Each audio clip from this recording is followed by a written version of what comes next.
भाकर मी भाकर जीवनाची स्वर्गीय भाकर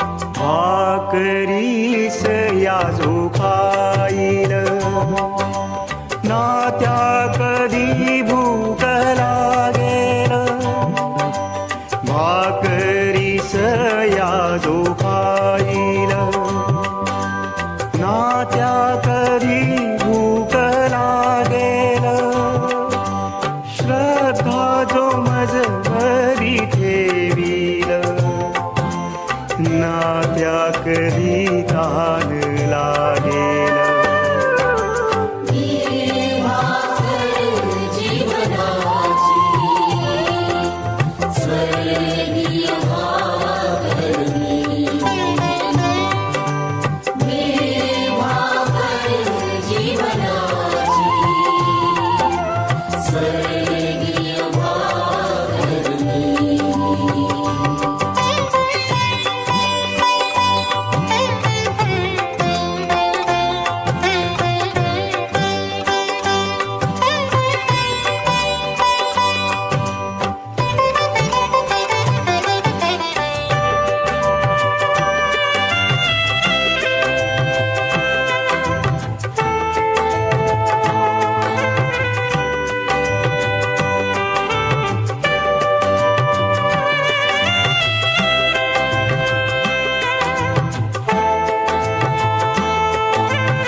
देह रुधिर देवोनी क्रूसावरी प्राण अर्पुनी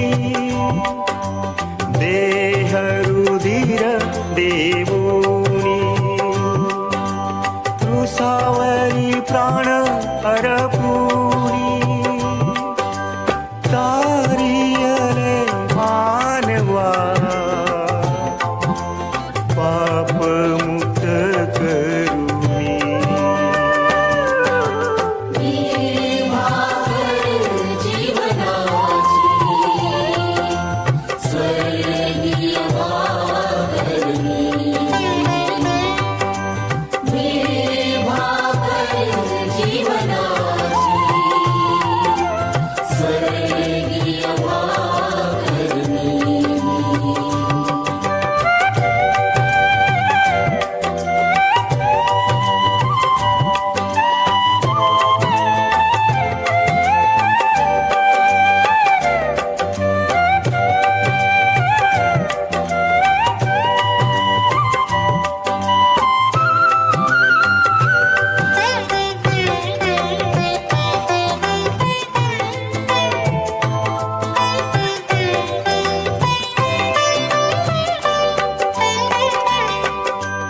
जो येई मज पाशी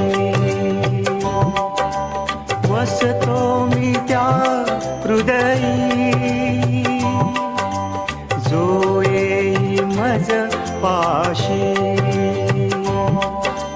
वसतो मी त्या हृदयी पावन त्या करुणी स्वर्गीय सुख देई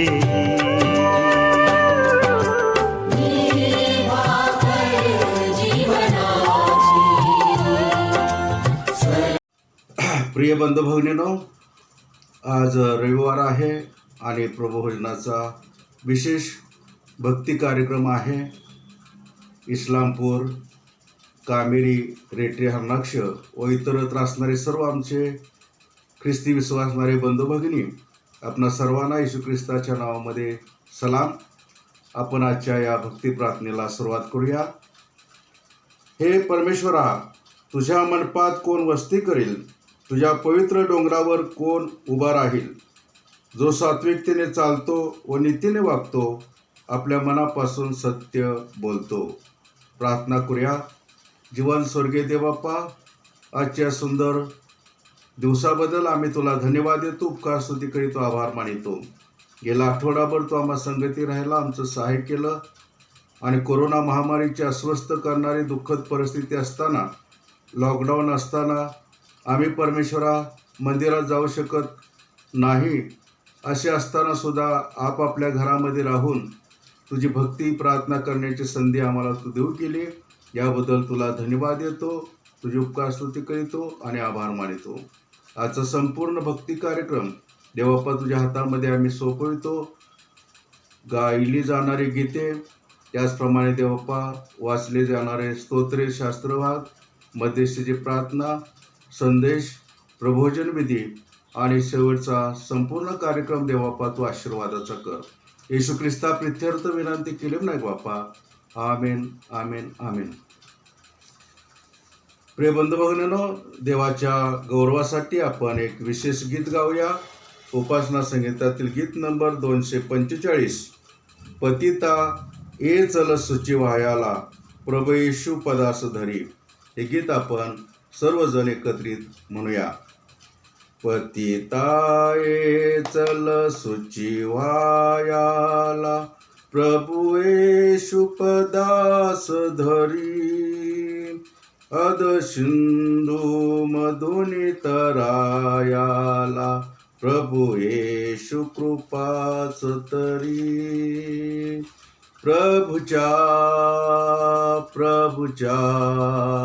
प्रभुच्या धरवंद्य पदा, जगदुदारक गुरु राजाच्या, न तुझ्या पथ मुक्तिपदा.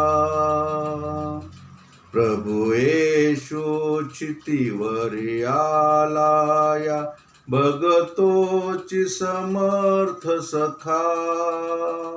अग पाशा जड करी तोडाया, तुझ देईल नित्य सुखा.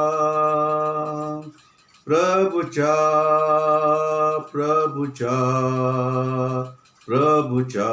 धरवंद्य पदा, जगदुद्वारक गुरु राजाच्या, न तुझ्या पथ मुक्तिपदा.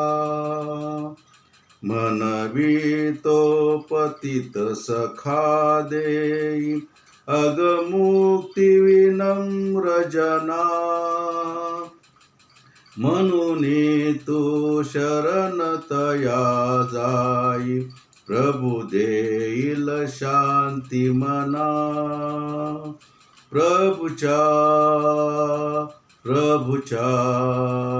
प्रभुच्या धरवंद्य पदा, जगदुद्वारक गुरु राजाच्या, न तुझ्या पथ मुक्तिपदा.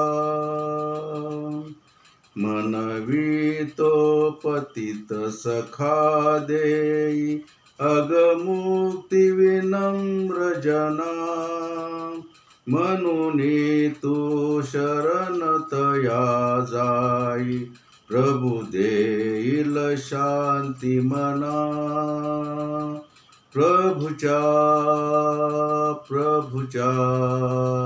प्रभुच्या धरवंद्य पदा, जगदुदारक गुरु राजाच्या, न तुझ्या पथ मुक्तिपदा. मनुजांच्या हरी अवघ्या तापा, प्रणती करुणा करीतो. प्रभु पाशी चलते जुनी पापा, शरणागत तारकतो.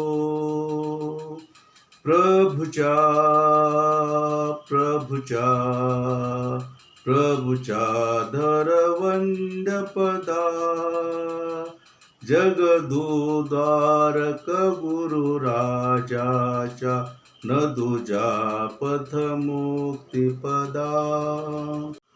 प्रिय बंधू भगिनींनो, या भक्तिप्रसंगी आपण प्रेषितांचा मतांगीकार एकत्रित म्हणूया.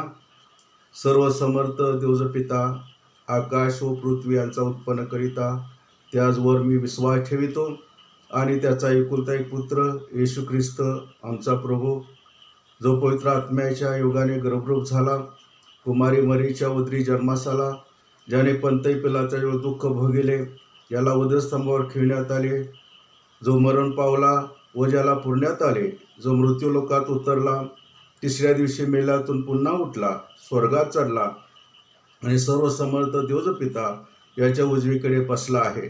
तेथून जिवंतांचा व मेलेल्यांचा न्याय करावयास जो येणार आहे, त्याचवर मी विश्वास ठेवितो. पवित्र आत्मा, पवित्र सार्वजनिक महामंडळ, पवित्र जनांची सहभागिता, पापांची क्षमा, देहाचे पुनरुत्थान आणि सार्वकालिक जीवन याविषयी मी विश्वास ठेवितो. आमेन. आमेन. या प्रसंगी या भक्तीच्या आणि देवाच्या संदेशाच्या अनुषंगाने जे स्तोत्र वाचन आहे, ते स्तोत्र वाचन आपण ऐकूया.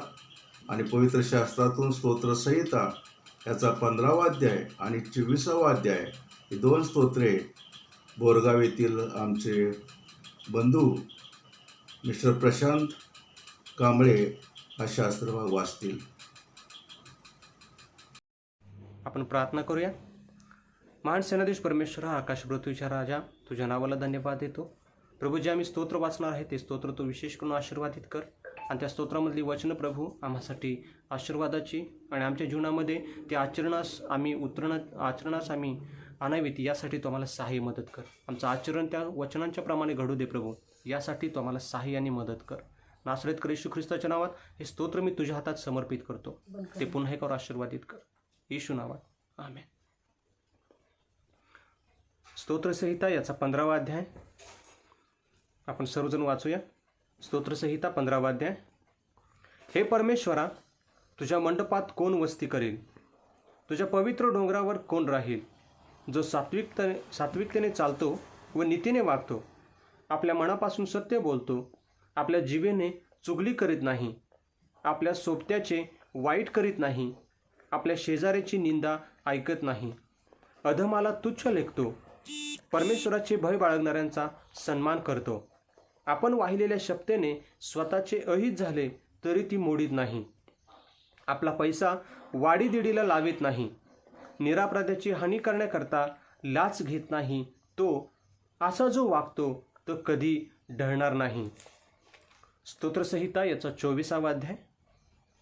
पृथ्वी व तीवरील सर्व काही परमेश्वराचे आहे, जग व त्यात राहणारे परमेश्वराचे आहेत. कारण त्यानेच सागरावर तिचा पाया घातला, त्यानेच जलप्रवाहावर तिला स्थिर केले. परमेश्वराच्या गिरीवर कोण चढेल? त्याच्या पवित्र स्थानात कोण उभा राहील? ज्याचे हात स्वच्छ, मन शुद्ध आहे, जो आपले चित्त असत्याकडे लावित नाही व कपटाने शपथ वाहत नाही, त्याला परमेश्वरापासून आशीर्वाद मिळेल. आपल्या उद्धारक देवाच्या हातून तो धार्मिक ठरेल. त्याला शरण जाणारे हेच लोक होत. हे याकोबाच्या देवा, तुझ्या दर्शनासाठी उत्सुक असलेले हेच लोक होत. अहोवेशींनो, उन्नत व्हा, पुरातन द्वारांनो उंच व्हा, म्हणजे प्रतापशाली राजा आत येईल. हा प्रतापशाली राजा कोण? बलवान व पराक्रमी परमेश्वर, युद्धात पराक्रमी परमेश्वर तोच. अहोवेशींनो, उन्नत व्हा, पुरातन द्वारांनो उंच व्हा, म्हणजे प्रतापशाली राजा आत येईल. हा प्रतापशाली राजा कोण? सेनाधीश परमेश्वर हाच प्रतापशाली राजा. वाचलेली वचनं देवबाप आम्हासाठी आशीर्वादित करो. आमेन. मिस्टर प्रशांत कांबळे यांचं मी आभार मानितो की त्यांनी देवाच्या गौरवासाठी सुंदर शास्त्रभाग स्तोत्र वाचन केलेलं आहे. एक विशेष गीत आपण ऐकणार आहोत आणि नेहमीप्रमाणे आपल्या ग्रेस मेमोरियल चर्चचा जो क्वायर ग्रुप आहे, मिस्टर सुनील उरुणकर आणि त्यांच्या समेत मुली आणि काही वडीलजन आपले असतात. त्यांचं एक विशेष गीत होईल. ते गीत आपण ऐकूया. त्या गीतामध्ये आपण सर्वजण सहभागी होऊया. या ऑनलाईनच्या भक्तीच्या वेळी उपासना संगीतातून गीत नंबर 457 आपण गाऊया. या हो प्रियजन या हो, जाऊ चला परमेश्वर सदनी, भक्ती शांती घरून मनी, सुंदर गायन गावदनी, विश्रांतीचा वार सुखाचा ईश्वर बाप पवित्र करी, परम कृपा मनु जीवितरी, घडीभर विसरून विषय जगाचे, विमल मने करू जानकयाचे, जगदीशाचे श्रवण करू, जय जयकारे गगन भरू,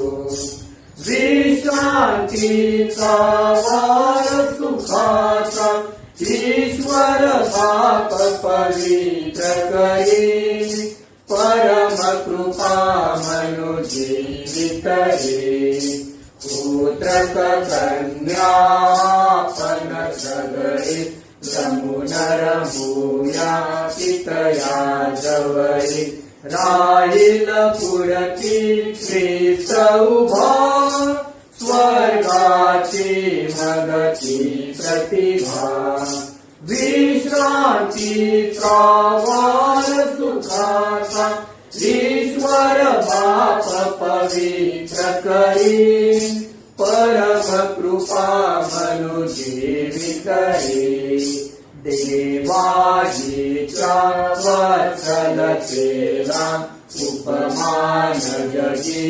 उपकाराला, स्मरुनी ते सगळे प्रेमाशूंची भावुकुले, विश्रांतीचा वार सुखाचा ईश्वर बाप पवित्र करी, परम कृपा मनु जीवितरी, सादर करूया सर्व विनंत्या, ईश्वर बापा विश्वनियंत्या, काय कुणाला वावे जानत परमेश्वर आहे, विश्रांतीचा वार सुखाचा ईश्वर बाप पवित्र करी, परम कृपा मनु जीवितरी,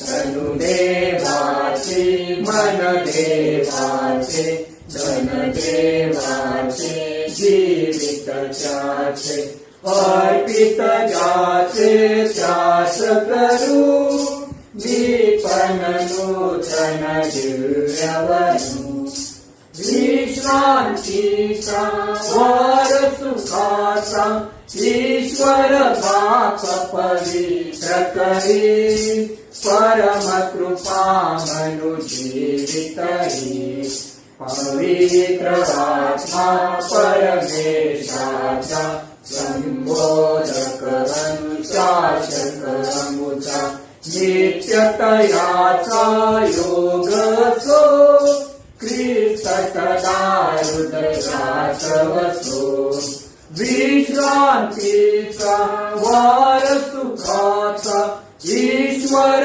बाप पवित्र करी, परम कृपा मनु जीवितरी.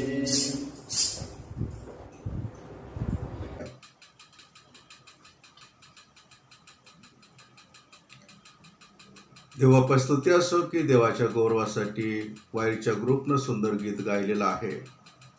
या भक्तिप्रसंगी विशेष मध्यस्थीची प्रार्थना आपण करूया आणि आपल्या मधील महिला मंडळाच्या पदाधिकारी आणि ज्येष्ठ महिला सदस्या ग्रेस मेमोरियल चर्च इस्लामपूर सो छायाताई दिनकर वाडेकर या ताई आपल्यासाठी मध्यस्थीची प्रार्थना करतील. या प्रार्थनेमध्ये आपण सहभागी होऊया. हालेलुया. धन्यवाद देते. स्तुतीस पात्र भयास योग्य माझ्या महान प्रभू परमेश्वरा उद्धारका, आजच्या दिवसासाठी आम्ही तुला गौरव आणि महिमा देतो. आजची ही सुंदर भक्तीची वेळ तू आम्हाला दिलीस. गेला आठवडाभर तू आमचा चांगल्या प्रकारे सांभाळ केलास आणि प्रिय प्रभू शाब्बात दिवस पवित्रपणे पाळण्यासाठी तू आम्हाला सहाय्य, मदत, मार्गदर्शन करत आहेस. प्रभू तुझं स्मरण करण्याची संधी तू आम्हाला देत आहेस म्हणून तुझं उपकार मानतो. आमच्या मंडळीतील सर्व लहान थोरावर तुझा मोठा आणि विपुलाचा आशीर्वाद पाठव आणि या भक्ती प्रार्थनेमध्ये सर्वांना तो आशीर्वाद देणारा माझा प्रभू हो. आज अमोल पवार बाळक साहेब, समुद्र बाळक साहेब, त्यांची पत्नी लेकर बाळक या सर्व कुटुंबावर तुझा मोठा आणि विपुलाचा आशीर्वाद पाठव. पवित्र बापा, ह्या जगात खरोखर हा कोरोनाचा जो संसर्ग आलेला आहे आणि त्यामुळे आम्ही घरोघरी प्रार्थना घेत आहोत आणि आज तू आमची घरं मंदिरं तू बनवलेली आहेस म्हणून तुला धन्यवाद देतो. प्रभू, आज आम्ही खरोखर आठवण करत असताना, तुझ्या स्मरणात आम्ही हा दिवस पाळत असताना प्रभू तुझी उपस्थिती तू आमच्यामध्ये दे, कारण तू म्हणतो जेथे दोघे किंवा तिघे आहेत त्या ठिकाणी मी आहे. आज पवित्र बाप्पा आमच्या प्रार्थनेमध्ये तू आहेस म्हणून तुला धन्यवाद देते. आजची उपासना तू आशीर्वादित कर. आजचे गाणे आणि भक्ती प्रार्थना तू सर्व तुझ्या पवित्र हातामध्ये घेऊन तू आम्हा सर्वांना आशीर्वाद दे. आजचा होणारा संदेश तू आशीर्वादित कर. बाळासाहेबांच्या मुखाला तू स्पर्श कर. आजचं प्रभूजन आमच्यासाठी आशीर्वादित असू दे. प्रिय प्रभू, कोरोनाचं हे जे रुग्ण आहेत त्या सर्वांच्यासाठी मी तुला ग्रहाची प्रार्थना विनंती करत आहे. पवित्र बाप्पा, ते रुग्ण बरे व्हावेत. जे डॉक्टर, नर्सेस आणि मेडिकल स्टाफ, पोलीस फोर्स आणि मिलिटरी फोर्स या सर्वांवर तुझा मोठा आणि विपुलाचा आशीर्वाद पाठव. आणि पवित्र बाप्पा, खरोखर हा रोग, आजार, विकार नाहीसा व्हावा यासाठी जगामध्ये ते प्रयत्न करत आहे. तू प्रयत्नाला यश देणारा माझा प्रभू राहा. आज पवित्र बाप्पा, आमच्या इच्छेप्रमाणे नको, परंतु तुझ्या इच्छेप्रमाणे सर्व गोष्टी होऊ देत अशी तुला विनंती प्रार्थना करत आहे. आजच्या भक्ती प्रार्थनेमध्ये जे जे सहभागी झाले, जे ऐकत आहेत, जे आम्ही त्यामध्ये उपस्थित येत आहोत, त्या आम्ही सर्वांना तुझ्या पवित्र हातामध्ये घे आणि तुझं पवित्र वचन आमच्यासाठी खरोखर उपयोगी असावं. आमच्या रक्तात ते बिंडलं जावं आणि प्रभू, आम्ही तुझे स्वार्थी, आम्ही तुझे भक्तगण व्हावं. तू जो आम्हाला अधिकार दिलास तुझे लेकरं होण्याचा, जे शिष्य बनवण्यासाठी पवित्र बाप्पा ह्या जगामध्ये तुझं वचन पाठवलंस, ते जिवंत वचन आज आमच्यामध्ये कार्य करू दे. आणि आज पवित्र बाप्पा, तुझ्या सामर्थ्याने तो आम्हाला भर, तुझा पवित्र आत्मा आम्हावर येऊ दे. आज खरोखर जगामध्ये अनेक ठिकाणी जे अहंकार झालेले, महागाई वाढलेले, पवित्र बाप्पा ते कमी करणारा माझा स्वर्गीय पिता हो. जे गोरगरीब आहेत त्यांच्यासाठी तुझी दया, तुझी कृपा होऊ दे. आज ज्यांचे कामं गेलेले त्यांना तू काम देणारा माझा प्रभू राहा. आज जे गरीब बाप्पा, त्यांना खाण्यासाठीही वक्ताला त्यांच्या आणि रोजीरोटी नाही, पवित्र बाप्पा त्यांना तू देणारा माझा स्वर्गीय पिता हो. आज गोरगरिबांची तुझ्या चरणाजवळ आठवण करतो प्रभू, त्या सर्वावर तुझा आशीर्वाद पाठव. या जगातील सर्व पंतप्रधान, सर्व राजकारण चालवणारे सर्व लोक तुझ्या हातामध्ये घे. मिलिटरी फोर्स तुझ्या हातामध्ये घे. जगासाठी अनेक तऱ्हेनं ते काम करत आहेत प्रभू, ते कार्य त्यांचा आशीर्वादित कर. आज पवित्र बाप्पा, ह्या जगामध्ये तुझं नाव सांगण्यात येते. जे टी व्हीवर, ऑनलाईन आणि बाप्पा फेसबुकवर अनेक जण तुझं वचन गाजवत आहेत. पवित्र बाप्पा, ते वचन सर्वांना ऐकण्यात यावं आणि सर्वांनी तुला स्वीकारावं असं होऊ दे, कारण तुझी इच्छा आहे कोणाचाही नाश होऊ नये. प्रभू, तू येण्या अगोदर आम्हा सर्वांना तू तयार करणारा माझा स्वर्गीय पिता हो. आजचे खरोखर ह्या ऑनलाईन भक्तीमध्ये तुझी उपस्थिती तू आम्हाला देत आहेस, त्याबद्दल तुझी स्तुती आणि धन्यवाद करतो. होणारे सर्व गीतं आणि सर्व वचन आशीर्वादित केलं आहेस. पवित्र बाप्पा, स्तोत्रसहितही तू आशीर्वादित केलेस, तुला धन्यवाद देते. बोलणारे बाळकसाहेबांच्या मुखाला तू स्पर्श कर. येणारा आजचा संदेश आमच्यासाठी आशीर्वादित आणि आशीर्वादित असू दे. तो मानना आम्ही घेऊन पवित्र बाप्पा, आम्ही सर्वजण आध्यात्मिकतेमध्ये अधिक वाढावं असं होऊ दे. आमचं आध्यात्मिक जीवन तुला आवडणारं असू दे, विश्वास असू दे. प्रभू, तू येशील त्यावेळेस तू आम्हाला तयार ठेव. खरोखर इथून पुढची राहिलेली सर्व वेळ तुझ्या हातामध्ये देते. चर्च काउन्सिल आणि त्यामध्ये असणाऱ्या सर्व मंडळ्या तुझ्या हातामध्ये घे. प्रत्येक मंडळीचं कार्य तो आशीर्वादित कर. प्रभू, ह्या जगात येशील त्यावेळेस तो आमची आठवण ठेव. हे सर्व प्रार्थना विनंती दाळणारा प्रभू येशू ख्रिस्त त्याच्या पवित्र आणि कोर्टात केली म्हणून ते पित्या, आमेन. सो छायाताई यांनी सर्वांच्यासाठी सुंदर प्रार्थना केली, त्याबद्दल मी त्यांचे मनापासून आभार मानितो. प्रिय बंधू भगिनींनो, आज प्रभोजनाचा विशेष विधी आहे. जुलै महिन्याचा पहिला रविवार आहे आणि प्रत्येक पहिल्या रविवारी आपण देवाच्या उपकार स्तुतीसाठी आणि आपल्या आध्यात्मिक लाभासाठी, आरोग्यासाठी प्रभोजन विधी पाळत असतो. आणि म्हणून प्रभोजन विधी आणि त्या अनुषंगानं आज असणारा देवाचा निरोप संदेश आपण त्याच्या शास्त्रवचनातून ऐकून घेऊया. एक छोटा शास्त्रभाग मी वाचतो. मत्तयाचा 5वा अध्याय आणि 17 ते 20 पर्यंतची वचने आपण ऐकूया. मत्तय याचा 5वा अध्याय 17 ते 20 पर्यंतची वचने. नियमशास्त्र व संदेष्टांचे ग्रंथ ही रद्द करावयास मी आलो अशी समजू नका. रद्द करावयास नाही तर पूर्ण करावयास आलो आहे. मी तुम्हास खच्चित सांगतो, आकाश व पृथ्वी नाही तशी होतीपर्यंत सर्व गोष्टी पूर्ण झाल्या वाचून नियमशास्त्राची एक मात्रा किंवा एक बिंदू नाहीसा होणार नाही. यास्तव जो कोणी या अगदी लहान आज्ञातील एक रद्द करील व तनुसार लोकांस शिकविल त्याला स्वर्गाच्या राज्यात अगदी लहान म्हणतील, आणि जो कोणी त्या पाळील व शिकविल त्याला स्वर्गाच्या राज्यात मोठा म्हणतील. मी तुम्हास सांगतो, शास्त्री व परुषी यांच्यापेक्षा तुमची धार्मिकता अधिक झाल्या वाचून स्वर्गाच्या राज्यात तुमचा प्रवेश होणारच नाही. वाचलेली वचने देवा पामासाठी आशीर्वादाची करो. त्याला मान महिमा गौरव आता आणि सदा सर्व काळ असो. आपण प्रार्थना करूया. आमच्या जीवन स्वर्गीय देवाप्पा, आजच्या सुंदर दिवसाबद्दल आम्ही तुला धन्यवाद देतो, उपकार तुझे आभार मानितो. आज प्रभुवार आणि रविवारचा प्रभोजनाचा हा परमेश्वरा भक्तिविधी आम्ही पाळीत असताना इथंपर्यंत आमचं सहाय्य केलं याबद्दल धन्यवाद देतो. जी शास्त्रवचने आम्ही ऐकलेली आहेत त्यावरती थोडा वेळ मनन चिंतन करीत असताना आणि त्यातून असणारा बोध ऐकून घेत असताना आम्हा सर्वांचं तू सहाय्य कर. येशू ख्रिस्ता प्रित्यर्थ विनंती केली नाही बाप्पा. आमेन आमेन आमेन. आम्ही महाराष्ट्र थिओलॉजिकल कॉलेजला असताना अनेक नाटिका, छोट्या नाटिका बसवीत असू आणि त्या नाटिकेंच्याद्वारे आम्ही लोकांचं प्रबोधन, आध्यात्मिक प्रबोधन करीत असू. तर त्या दृष्टिकोनातून एक आमची नाटिका होती. त्या नाटिकेचं नाव न्यायाचा दिवस. आणि त्या न्यायाच्या दिवसामध्ये एक दिव्यदूत स्वर्गाच्या दरवाजाजवळ, देवाच्या स्वर्गाच्या राज्याच्या दरवाजाजवळ उभा आहे. आणि तिथे मग पृथ्वी तलावरती ख्रिश्चन असणारे, चर्चमध्ये असणारे सभासद ते एक एक जातात. पहिला डॉक्टर जातो आणि तो म्हणतो की पृथ्वी तलावरती असताना खूप मी आरोग्यदानाचं सेवाकार्य केलेलं आहे आणि मला आता स्वर्गात जाता येईल आणि देवदूत साहेब मला स्वर्गात जाण्याची परवानगी द्या. देवदूत म्हणतो की डॉक्टर साहेब, तुमचं नाव जीवनी पुस्तकात लिहिलेलं नाही, त्यामुळे तुम्हाला स्वर्गात आत जाता येत नाही. दुसरा जातो तिथे आणि तो वकील असतो. तो म्हणतो की मी पृथ्वी तलावरती अनेक लोकांना न्याय दिला, न्यायदानाचं काम केलं आणि मला निश्चितच स्वर्गाच्या द्वारातून आज स्वर्ग राज्यामध्ये जाणं शक्य आहे. देवदूत म्हणाला की तुम्हाला स्वर्गाच्या राज्यात जाता येत नाही, तुमचं नाव जीवनी पुस्तकात लिहिलेलं नाही. दुसरा जातो, इन्स्पेक्टर असतो, तो पोलीस इन्स्पेक्टर. तो म्हणतो की खूप गुन्हेगारांना आणि जे अयोग्य करीत असत त्यांना मी शासन करीत असे आणि मी खूप चांगलं काम केलेलं आहे आणि म्हणून मला आता स्वर्गात जाता येईल. देवदूत म्हणतो की तुम्हालाही स्वर्गामध्ये जाता येत नाही, तुमचं नाव जीवनी पुस्तकामध्ये लिहिलेलं नाही. नंतर एक जण येतो, तो पृथ्वी तलावरती मंडळीचा पाळक असतो. तो म्हणतो की मी पृथ्वी तलावरती असताना प्रभूजी प्रभूजी म्हणत असे, भक्ती प्रार्थना घेत असे, संदेश देत असे, महत्कृत्य करीत असे. माझं निश्चित जीवनी पुस्तकामध्ये नाव लिहिलेलं असावं आणि माझा प्रवेश या प्रवेशद्वारातून स्वर्गाच्या राज्यात होईल.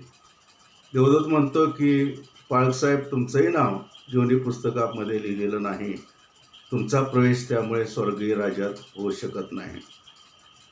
नंतर एक त्या ठिकाणी मंत्री, जो पृथ्वी तलावरती खासदार, आमदार त्याच्यातून होणारे मंत्री असतात, तसा तो मंत्री राजकीय पुढारी तिथे येतो आणि तो म्हणतो की मी पृथ्वी तलावरती जनसेवेची खूप कामं केलेली आहेत, गोरगरिबांची सेवा केलेली आहे, त्यांना मदत मिळवून दिलेली आहे, आधार मी त्यांचा होतो आणि निश्चितच मला स्वर्गाच्या राज्यात प्रवेश करता येईल.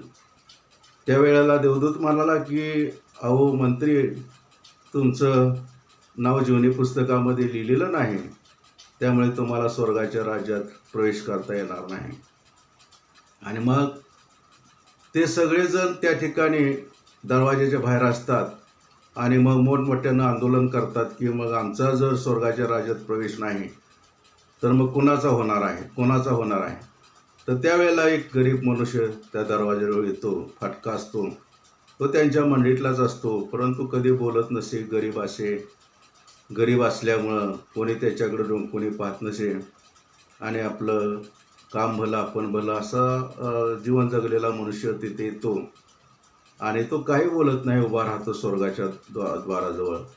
आणि तो या लोकांच्याकडे बघतो की हे तर आता नरकाच्या दरवाजाकडे आहेत आणि मला तर स्वर्गाच्या राज्यात कुठला प्रवेश असणार, मी गरीब मनुष्य. आणि म्हणून तो तिकडे जायला लागतो. तेवढा देवदूत त्यांना म्हणतो, अहो दादा, तुम्ही इकडे या, तुमचं नाव जीवनी पुस्तकामध्ये लिहिलेलं आहे, त्यामुळे तुमचा प्रवेश स्वर्ग राज्यामध्ये आहे आणि तुम्ही आतमध्ये स्वर्गीय वतन भोगण्यासाठी देवाबरोबर, येशूबरोबर या. प्रिय बंधू भगिनींनो, बाकीचे सगळेजण ते नरक अग्नीमध्ये टाकलेले त्या नाटिकेमध्ये दाखवलेलं आहे आणि एकटाच तो स्वर्गाच्या राज्यामध्ये गरीब मनुष्य गेलेला दाखवलेला आहे. आज आपल्याला या संदेशातून, या गोष्टीतून एक शिकायचं आहे की स्वर्गीय राज्यामध्ये कोणाचा प्रवेश होणार नाही. आपण बऱ्याच वेळा कोणाचा प्रवेश होईल याबद्दल बोलतो निश्चितपणे, परंतु कोणाचा प्रवेश स्वर्गीय राज्यामध्ये होणार नाही. तर त्या दृष्टिकोनातून काही शास्त्र बघ आपण ऐकूया. काही वाचलेले आहेत आता स्तोत्र 15 आणि स्तोत्र 24 यामध्ये की परमेश्वराच्या मंडपात कोण उभा राहील किंवा परमेश्वराच्या गिरीवरती कोण चढेल त्याच्याबद्दल लिहिलेलं आहे. जो सात्विकतेने चालतो, सत्याने वागतो, ज्याचे हात स्वच्छ आहे, मन शुद्ध आहे, असा मनुष्य देवाच्या मंडपात वस्ती करेल. देवाच्या गिरीवर म्हणजे स्वर्गीय राज्याच्या पर्वतावरती तो त्या ठिकाणी चढून जाईल याबद्दल सांगितलेलं आहे.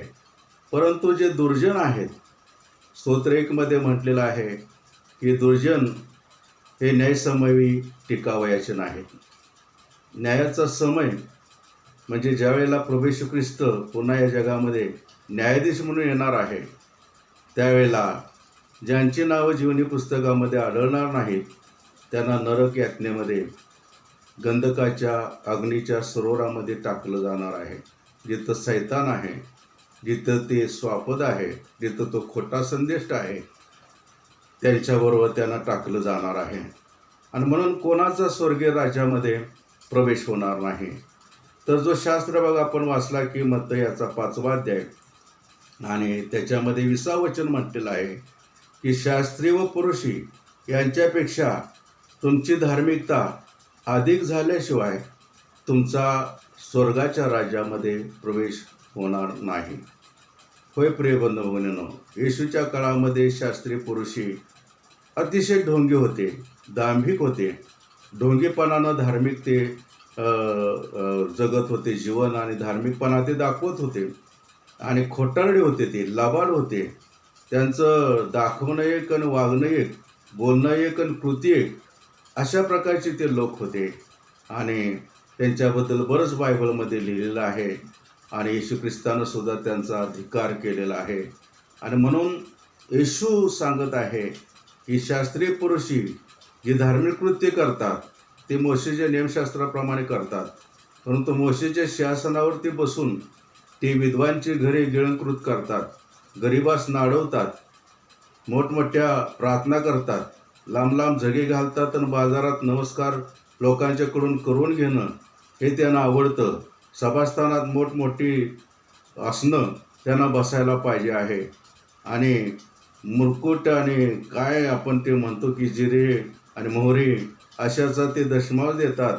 2 वेळा उपवास करणारे पुरुषही त्यामध्ये होते. शास्त्राचे अभ्यास करणारे शास्त्री होते. परंतु ते बाहेरून ताटवाटी साफ करत असत आणि आतून ती अनित्य आणि जुलूम यांनी भरलेले असे. आणि म्हणून येशू त्यांचा धिक्कार करताना म्हणतोय की अवशास्त्रीय पुरुष ढोंग्यानं तुम्हाला धिक्कार असो, तुम्ही चुना लावलेल्या कबरांसारखे आहात. वरून पांढरे शुभ्र दिसतात, परंतु आतून सडलेली कुजलेली हाडं आहात. तर अशा प्रकारे ते लोक होते. परंतु त्यांची धार्मिकता जी होती आणि त्यांचं जे वागणं आचरण जे होतं ते नेमशास्त्रानुसार होतं. परंतु त्यांच्यापेक्षा अधिक धार्मिकता, अधिक नीतिमत्ता आपली झाली तर आपल्याला स्वर्गीय राज्यामध्ये प्रवेश आहे. याचा अर्थ काय आहे की जसं नियमशास्त्र शिकवतं, जसं बायबल शिकवतं, जसं देव आपल्याला शिकवतो, पवित्र आत्मा आपल्याला शिकवतो, येशू आपल्याला शिकवतो, त्यानुसार आचरण करणं, कृती करणं आणि वागणं. आणि ते जर आपण करू तर निश्चित आपली नीतिमत्ता, धार्मिकता ही शास्त्रीय पुरुषापेक्षा अधिक होईल. आणि जर शास्त्रीय पुरुष वरून दाखवतात आणि ढोंगेपणानं सैतानी कृतीनं जगतात, असे जर आपण बघायला लागलो तर आपला प्रवेश स्वर्गीय राज्यामध्ये होणार नाही. ही पहिली गोष्ट. कोणाचा प्रवेश स्वर्गीय राज्यामध्ये होणार नाही? ज्यांची धार्मिकता आणि नीतिमत्व शास्त्रीय आणि पुरुष यांच्यापेक्षा अधिक होत नाही, अशांचा स्वर्गीय राज्यामध्ये प्रवेश होणार नाही. दुसरे कोणाचा प्रवेश स्वर्गीय राज्यामध्ये होणार नाही तर मत्तयाचा 18 अध्याय आणि 3 आणि 4 या वचनामध्ये म्हटलेलं आहे की तुमचे मन वळल्याशिवाय व तुम्ही बालकासारखे झाल्याशिवाय तुमचा प्रवेश स्वर्गीय राज्यामध्ये होणार नाही. प्रिय बंधू भगिनींनो, नेहमी बालकाचं मन हे आईकडं, आपल्या बापाकडं वळतं. बघा, लहान लहान बाळकं असतात, अगदी 7-8 महिन्याची, 10 महिन्याची, मग वर्ष 1.5 वर्षाची, ज्याला जरा जरा समजायला लागतं, ओळखायला लागतं. मग ते आपल्या आईकडं, आपल्या बाबाकडं धाव घेतात. ग्रुप असतो, खूप लोक असतात आणि त्यामध्ये सगळेजण त्यांना घेण्याचा प्रयत्न करतात, परंतु त्यांच्याकडे ते जात नाहीत, मान वळवतात. आणि ज्यांची ओळख त्यांना झालेली असते, उदाहरण आईची आणि बापाची, भाऊ बहिणीची किंवा इतर घरच्या लोकांची, त्यांच्याकडे ते झेप घेतात, धावतात. असं त्यांचं मन वळतं. आणि म्हणून बालकासारखं म्हणजे काय की त्यांची ओळख आपल्या आईबापांशी, मातापित्र्यांशी झालेली असते. तसं आपण आपली ओळख आपला बाप, स्वर्गीय बाप जो आहे, पिता आहे, त्याची आपली ओळख झाली की आपण देवाकडे वळणार, मनानं वळणार, खऱ्या मनानं वळणार. आणि असंच त्या ठिकाणी म्हटलेलं आहे, जशी बाळकं आपल्या पितरांच्याकडे वळतात, मनानं वळतात, शरीरानं वळतात, कृतीनं वळतात, तसं आपण देवाकडं वळलो पाहिजे. आणि बाळकासारखी आपली वृत्ती असायला पाहिजे. आणि बाळकांच्याबद्दल काय सांगायचं की बालक कधी चिंता काळजी करत नाही, दुःख करत बसत नाही. काय झालं, रडलं असेल तर तेवढ्यापुरतं, भांडण झालं असेल तर तेवढ्यापुरतं विसरून, काय अयोग्य घडलं असेल तर तेवढ्याच्या तेवढं असतं, नंतर विसरून ती हसत खेळत राहतं. आणि बाळकासारखं अशा प्रकारे त्यांचं वागणं निष्पाप, निष्कलंक असतं. तर असे आपण झाल्याशिवाय स्वर्गाच्या राज्यामध्ये प्रवेश नाही. ज्यांचं मन वळलेलं नाही देवाकडे आणि जे बालकासारख्या वृत्तीचे झालेले नाहीत, अशांचा स्वर्गाच्या राज्यामध्ये प्रवेश नाही. अशांचा प्रवेश मुळीच होणार नाही, प्रिय बंधू भगिनींनो. आणि म्हणून की आपण बालकाच्या वृत्तीचे होणं फारच महत्त्वाचं आहे आणि देवाकडं पूर्ण मनानं वळणं हे गरजेचं आहे. नाहीतर आपला प्रवेश स्वर्गीय राज्यामध्ये होणार नाही. तिसरी गोष्ट आहे की योहानाचा 3 अध्याय 3 वचनामध्ये की येशू निकोदेमास सांगतो आहे की नव्याने जन्मल्या वाचून कुणालाही स्वर्गाच्या राज्यात जाता येणार नाही.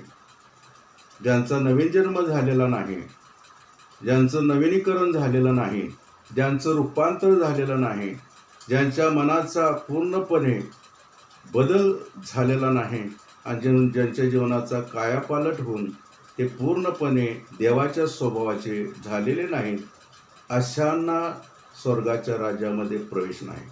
प्रिय बंधू भगिनींनो, बघा की एका देवाच्या सेवकानं उदाहरण दिलं की ट्रेन आहे, रेल्वे कशासाठी आहे की बाबा त्या गाडीत बसणे आणि एका ठिकाणाहून दुसऱ्या ठिकाणी जाणे, किंवा सहलीला जर गेलो तर त्या खिडकीच्या बाजूला बसून पळणारी झाडं, दिसणारी नैसर्गिक दृश्य, नदी, झरे, धबधबे, डोंगर, पर्वत हे पाहणं. परंतु त्याच ट्रेनला जर कोणी दगडं मारायला लागलं, त्याच्या काचा फोडायला लागलं, रेल्वेच्या टपरीवरती दगड रचून, लाकडं रचून ते रेल्वेला ट्रॅकवरून घसरवून अपघात करायला लागलं, तर ते लोक ट्रेनचा उपयोग चांगल्या प्रकारे करतात असं होईल का? तर नाही.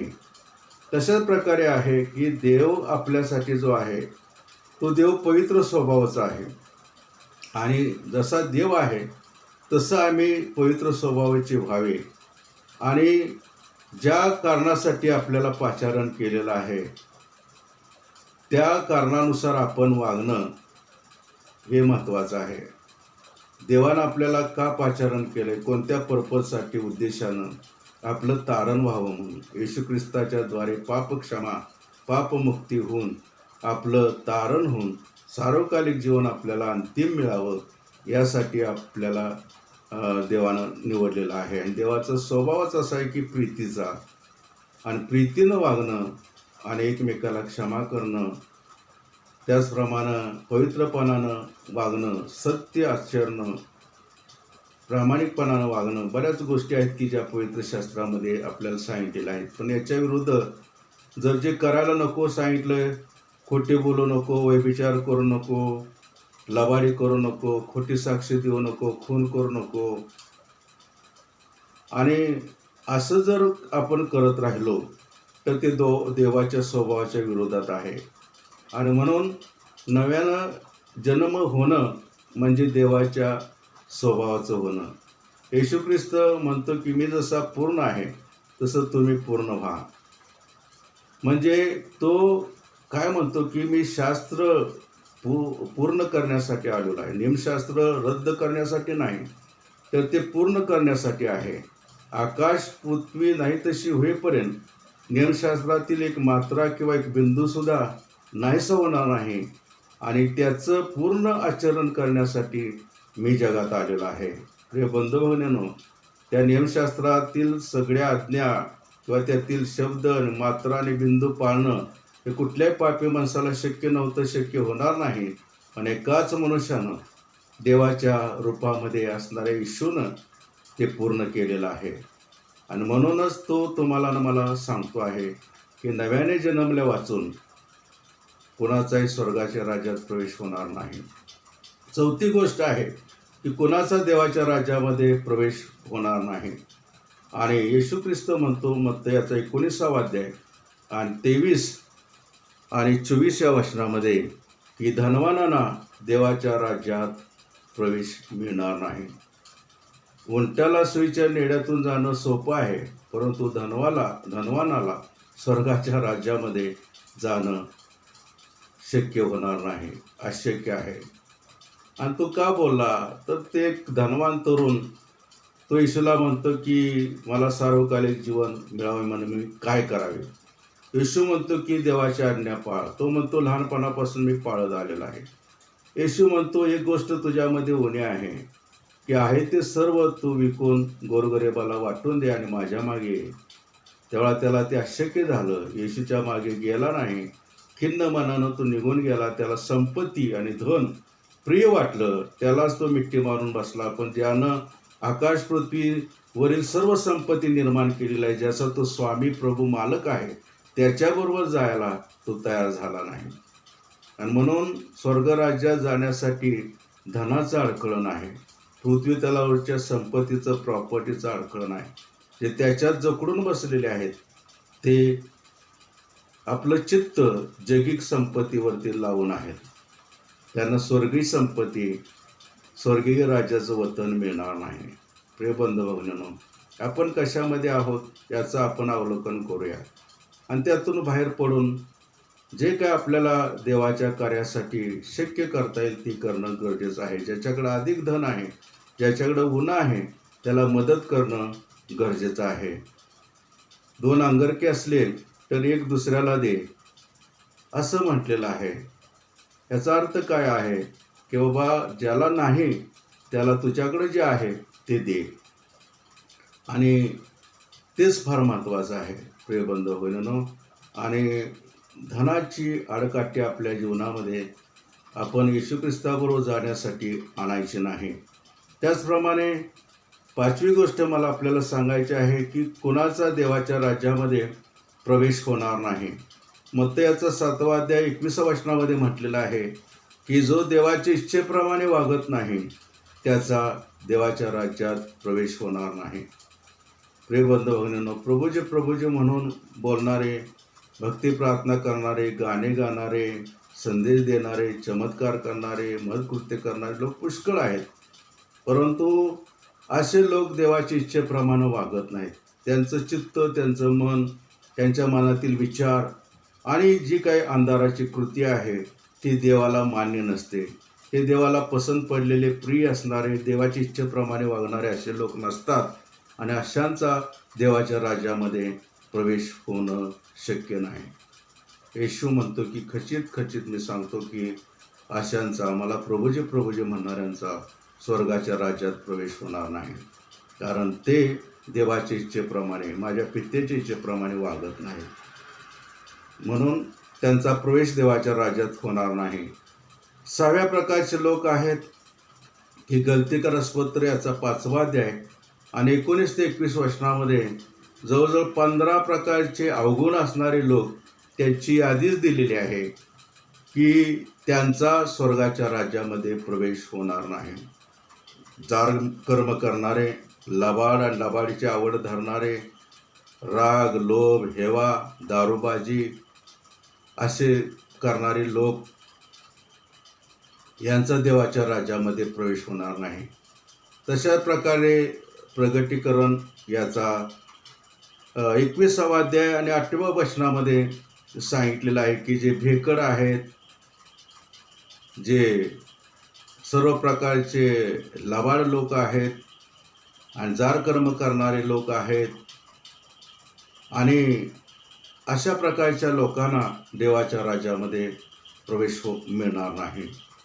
प्रिय बंधू म्हणून आपण म्हणतो की बाबा आम्ही त्याच्यामध्ये नाही, परंतु हे 15 अवगुण जे गलतीकरस्पत्र 5वा अध्याय 19 ते 21 वचनामध्ये सांगितलेले आहेत, आणि प्रगटीकरण 21वा अध्याय 8व्या वचनामध्ये जे अवगुण सांगितलेले आहेत त्यातला एक जर आपल्याकडे असला ते फार धोकादायक आहे की 15 गुणच अवगुण असल्यानंतर प्रवेश होणार नाही असं नाही. त्यातला एक जरी असला तरी आपला प्रवेश देवाच्या राज्यात होणार नाही. आणि म्हणून ही शास्त्रवचने मनपूर्वक आणखी वाचा आणि त्याच्यावर मनन करा, आणि असे असणारे अवगुण आपण टाकून देणं हे महत्त्वाचं आहे. देवाकडे क्षमा मागणं, सोडून देण्याचा निर्धार करणं, पश्चाताप करून आपण देवाकडे नवीन होऊन जाणं म्हणजे आपल्याला देवाकडून सार्वकालिक जीवनासाठी क्षमा प्राप्त होईल. त्यानंतर 7व्या प्रकारचे लोक आहेत की ज्यांचा देवाच्या राज्यामध्ये प्रवेश होणार नाही. त्यांच्यामध्ये म्हटलेलं आहे एपिस्करासपत्र 2रा अध्याय 16 ते 18 वचनामध्ये. एपिस्करासपत्र 2रा अध्याय 16 ते 18 वचने, हे वाचत नाही वचने, घरी आपण वाचू शकता की त्याच्यामध्ये सुद्धा सांगितलेलं आहे की जे इतरांच्या बरोबर समेट करत नाहीत, त्याचबरोबर येशू ख्रिस्ताच्याद्वारे देवाशी जे समेट करत नाहीत त्यांना देवाच्या राज्यामध्ये प्रवेश मिळणार नाही, त्यांना देवाच्या राज्यामध्ये जाता येणार नाही. प्रिय बंधूंनो, समेटाची सेवा येशू ख्रिस्ताच्याद्वारे आपल्याला देण्यात आलेली आहे.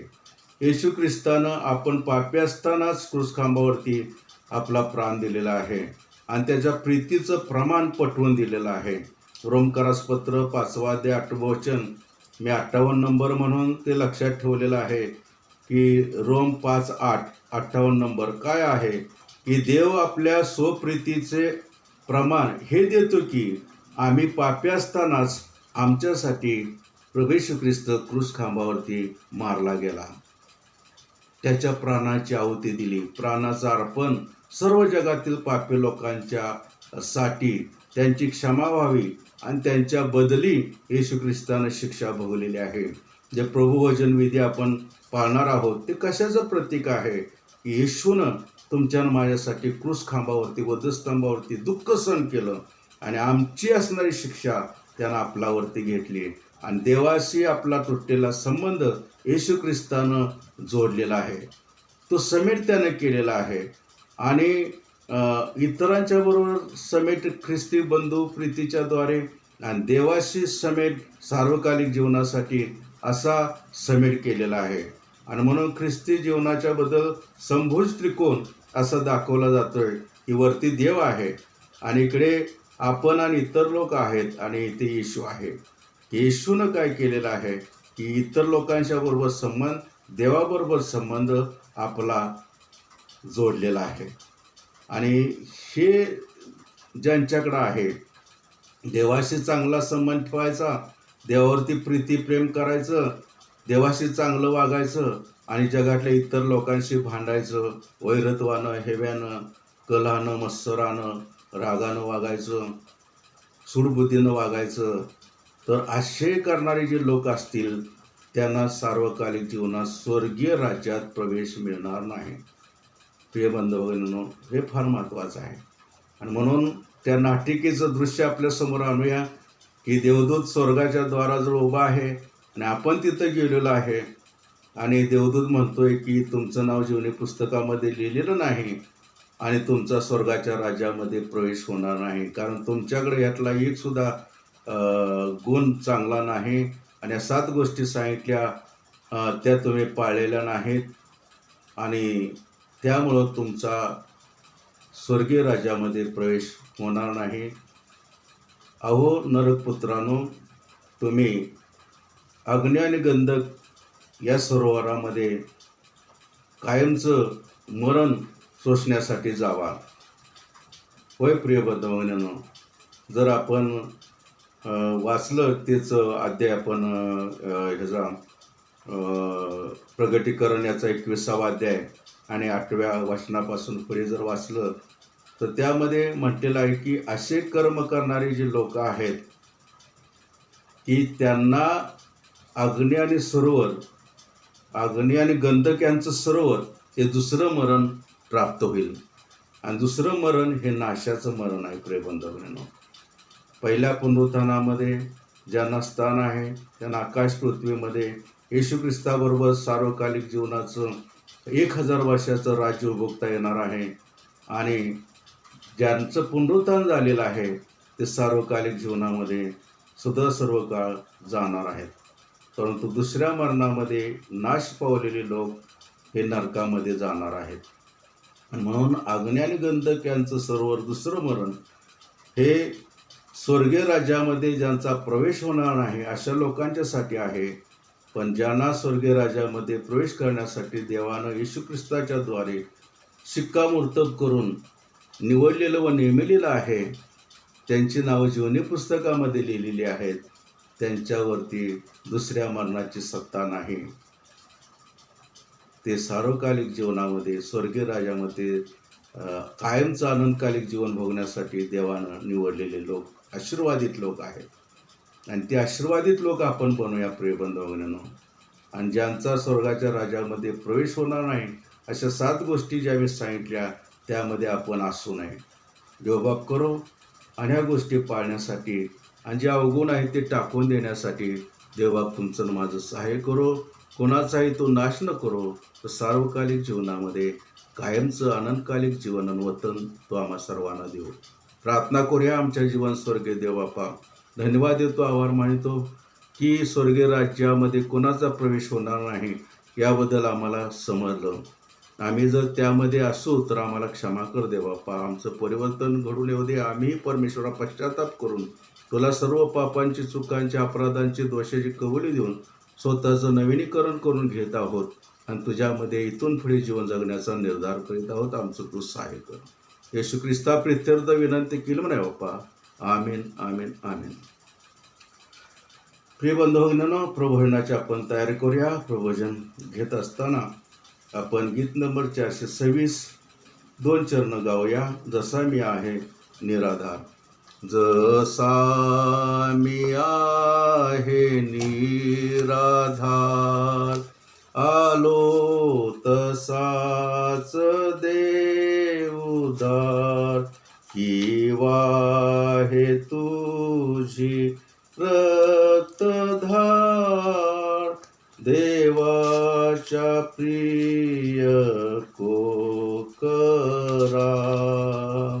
आलो तसाच करू काय, पायास शुद्ध हीनो पाय. तुझेच रक्त दे सहाय, देवाच्या प्रिय कोकरा. थांबूया आपण इथे. मग भोजन देत असताना त्याने भाकर घेतली, येशू कास करून मोडल्याने म्हटले, ही भाकर म्हणजे माझं शरीर तुमच्यासाठी आणि बहुतांच्या पापासाठी मोडलं जात आहे. जितकेदा तुम्ही भाकर खाता तितकेदा तुम्ही माझ्या मरणाची घोषणा करीता. माझ्या स्मरणात हे करा. प्रार्थना करूया. जीवन स्वर्गीय देवप्पा, ही भाकर म्हणजे येशू ख्रिस्ताच्या शरीराचं प्रतीक आहे. हे घेत असताना देवप्पा ही भाकर आमच्यासाठी आशीर्वादाची होऊ दे. येशू ख्रिस्ता प्रित्यर्थ विनंती केली नाही बाप्पा. आमेन आमेन आमेन. आपण सर्वजण मिळून या भाकरीतून घेऊया.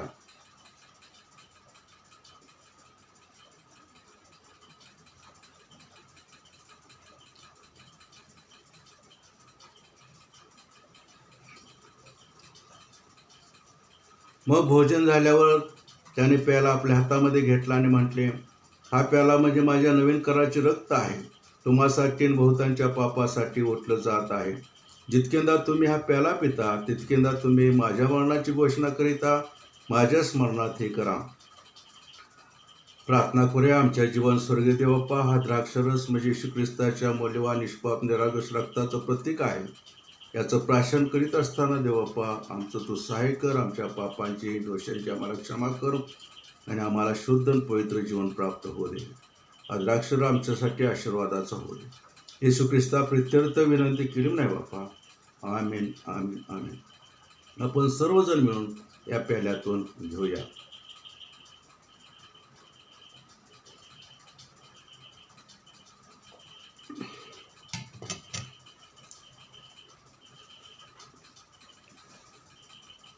प्रिय बंधू भगिनींनो, गीत नंबर 137 आपण शेवटी गाऊया. कृसास येशू टांगला आरपेलेला पोकरा. हे गीत आपण शेवटी गाऊया. कृसास येशू टांगला अर्पिलेला कोकरा. स्तुत्य स्तुत्य येशूला अर्पिलेला कोकरा. अत्यंत प्रिय कोकरा. हे येशू नाम हो मधुर. ऐकून वाहे प्रेमपूर. अर्पिलेला कोकरा. मदीय पाप वाहिले. अर्पिलेला कोकरा. मला ह्या नावे तारिले. अर्पिलेला कोकरा. अत्यंत प्रिय कोकरा. येशू नाम हो मधुर. ऐकून वाहे प्रेम अर्पिलेला कोकरा क्षमा पापांची पावलो अर्पिलेला कोकरा आता स्वर्गास चाललो अर्पिलेला कोकरा अत्यंत प्रिय कोकरा येशू नाम हो मधुर ऐकून वाहे प्रेमपूर अर्पिलेला कोकरा ही सारी दुःखे संपुनी अर्पिलेला कोकरा सदास्तवीन गाऊनी अर्पिलेला कोकरा अत्यंत प्रिय कोकरा येशू नाम हो मधुर ऐकून वाहे प्रेमपूर अर्पिलेला कोकरा. आपण सर्वजण मिळून प्रभूने शिकवलेली प्रार्थना म्हणू आणि आशीर्वाद घेऊ. हे आमच्या स्वर्गातील बाप्पा, तुझे नाम पवित्र मानले जाओ, तुझे राज्य येऊ, जसे स्वर्गात तसे पृथ्वीवर तुझ्या इच्छेप्रमाणे हो. आमची रोजची भाकर आज आम्हास दे, आणि जसे आम्ही आपल्या ऋणास ऋण सोडलेले आहेत तसे तू आमची ऋणे आम्हास सोड, आणि आम्हास परीक्षेत आणू नकोस तर आम्हास वाईटापासून सोडू. कारण की राज्य, सामर्थ्य आणि गौरव ही सर्व काळ तुझीच आहेत. आमेन, आमेन, आमेन. आता सर्व रक्ताच्या कराराने मेंढरांचा महान मेंढपाळ आपला प्रभू येशू याला ज्याने मेल्यातून माघारी आणले, तो देवजबाब तुमच्या माझ्या जीवनामध्ये सर्व काही चांगलं ते करो, त्याला युगाने युग गौरव असो. त्या देवबापाची प्रीती, प्रभू येशू ख्रिस्ताची कृपा आणि पवित्र आत्म्याची सहभागिता आपणा सर्वांच्या बरोबर आता आणि सदा सर्व काळ असो. आमेन, आमेन, आमेन. ख्रिस्त पवित्र शांती सप्रीती शोभा सौंदर्य माझी या जीवनी येशू पवित्र तू शुद्ध मज करी तुझे सौंदर्य दिसो या जीवनी. आमेन. धन्यवाद. देवा तुम्हाला आशीर्वाद देव आणि आपले सर्व रोग तो बरे करो, सर्वांचे दुःख येशूच्या द्वारे देवा दूर करो, सर्वांना आनंद, कल्याण, आशीर्वाद प्राप्त हो. आमेन.